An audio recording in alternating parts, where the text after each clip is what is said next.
All right, guys, so all of these are green beans. Green beans are really hard to transplant. They're so delicate that they're not something I would be grabbing to sell. I have a bunch of tomato plants and some peas. I've got peas everywhere. I really gotta pick some of these. These are also not something that I am going to rip out of the ground to sell. But I do have an abundance of common sunflowers. So common sunflowers are quite different than the mammoth kind of varieties that we buy, the seeds.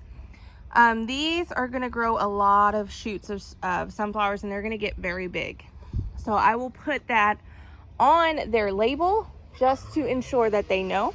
But I can easily dig these up, put soil in a pot them up for Saturday, and they will be fine. Just I have to water them well. Now look, this is a huge one that I have. I will not be potting that one up. That one is thriving, so I'm excited to see this one. I've got some plants like lemon balm that I can easily cut into pieces, pot them up, and sell them for the vendor event. Here's more sunflowers. I've got irises that I could pot up.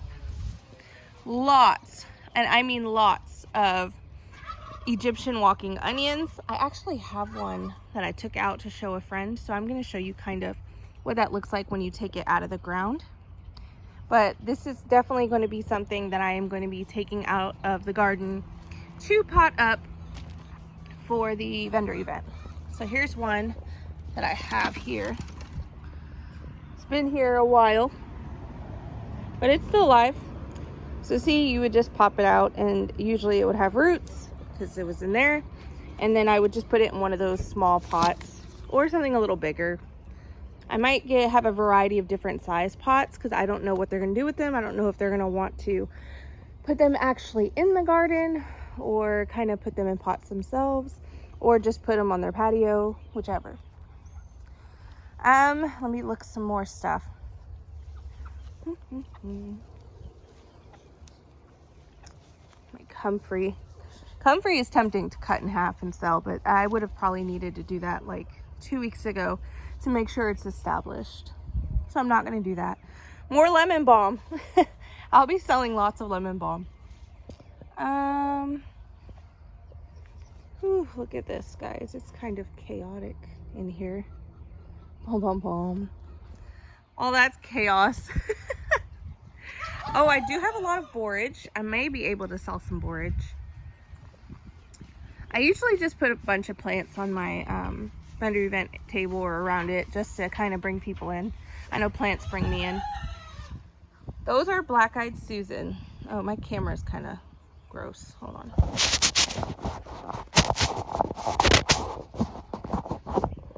Okay, so those are black-eyed Susans. I have them everywhere, but some of them are already tall and lanky. So I will probably be potting up the smaller ones, more bushier ones. Those are going to be a lot easier to move, so I can sell them. Let me see what's over here. I do have lilies in here that double up like crazy. I might can grab those.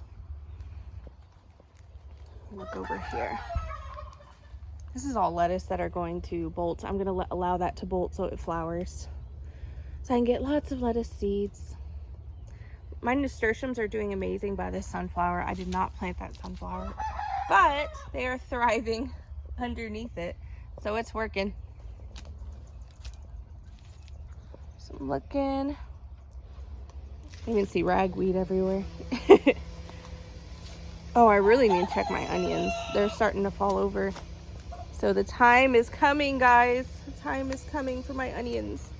They're bulbing and doing so good. My tomatillos are doing good. Elderberry, that's one. I have so many elderberry babies all over here on the ground. So that is 100% something I will be digging up and potting up for the vendor event. But there's one thing I'm just gonna need my husband's help with that specifically. There's just it's hard to dig up for me. You see all these little heart-shaped leaves? Those are morning glories. Morning glories are everywhere. Once you grow them, it is very hard to get rid of them. But they are beautiful and totally worth it in the proper area. In your vegetable garden? Nah, probably not. In the front yard? Yeah, I can see it. So I will probably be digging up a ton of these morning glories to sell at the event. I'm sure there are other things in here that I have, different perennials and herbs that I kind of walked over. I plan on going step by step around the garden and really looking to see what I can dig up, what I can pot up, so I can make some money. Why not, right? We work so hard to create this beautiful forest. Oh, I just noticed, look, my elderberry is they're starting to flower. That is so exciting to me. So I love when they flower. They're big, beautiful white flowers, and you can do so many things with their blossoms.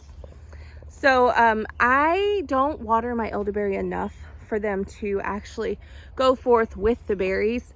I am literally stuck between a rock and a hard place, debating on whether or not to attempt to water them enough or to just pick the blossoms for the medicinal benefits. So I'm not sure what I'm gonna do, but it is exciting. So I'm still thinking about that. Well, I appreciate you guys, and if you have any tips or any ideas for what do you do to fill up your table when you go out to sell things, let me know. I know that sometimes we take animals and different things to them. I take my soaps, my salves. There's a lot of possibilities. I mean, and at the end of the day, you are blessing a family, especially if your prices are right. I never try to sell things for over the price of big box stores, and I do that on purpose because I want people to go for quality. I don't want them to go for quantity at the big box stores. So I want them to make an easy choice. Like if there's the same price or a little bit close to that price, it's easier for them to purchase what I have when it comes to the plants. So God bless you guys. Thank you for watching, and I hope you have an amazing day.